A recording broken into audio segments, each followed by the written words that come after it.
atibatike zvechopu zvakaoma muri yeZimbabwe mukasene kuswera right. Pane update panapa. This is just a quick update yemukomana Bellarmine Chatunga Mugabe and Tobias Matonodze.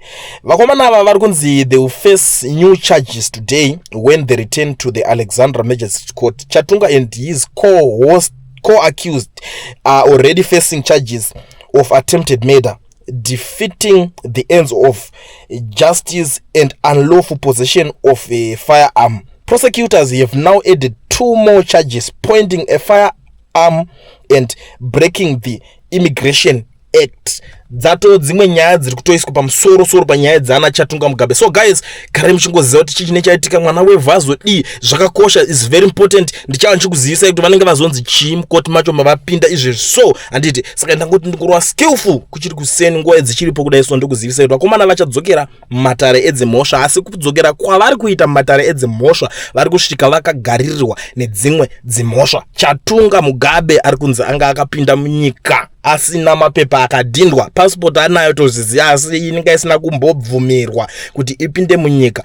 Because anenge achiziva kuti iye resident muSouth Africa. Saka anenge achiti aiwa areas yangu kune imba yakatengwa nababa wangu mamillions yandakatengerwa inini nebrother yangu what. Saka ndozvinongoti padheni kapa aramba achizoudzwa padheni pako kuti here waona zvinongoitika zvezvo, obva vangopinda zvimwe zvezvo zvichipawa. Saka vanobva vangosvikawo kune vanhu vanenge vachitovada, vanhu vasiri kutomboita majokes. Iyo nyaya yawo yekuti unenge uchipopa mari uchiti tine mari, tinodaiso tine mari haitaurwa.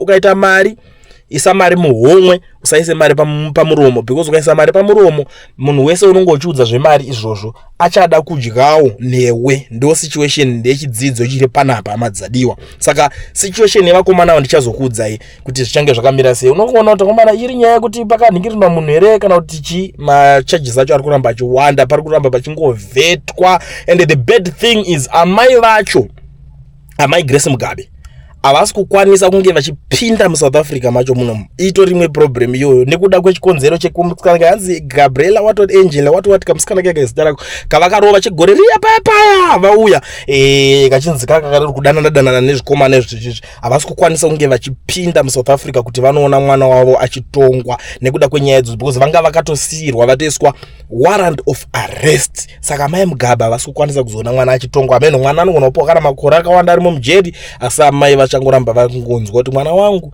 ari muSouth Africa. Akada pakazoitika zvinoitikawo kwaari mwana iye vachazongopera vakungoti mwana wangu akatsakatikira munyika yeSouth Africa. Izvi zvinongorwadzawo zvakadaro hama dzediwa, but hatina zvekuzviita. Isusu tingori vanhu vekungokuudzai zvinenge zviripo. Kana pane zvimwe zvinenge zvabuda futi tinouya ende tinorowa, tine makuhwa kutodarika vanhu vechikadzi futi.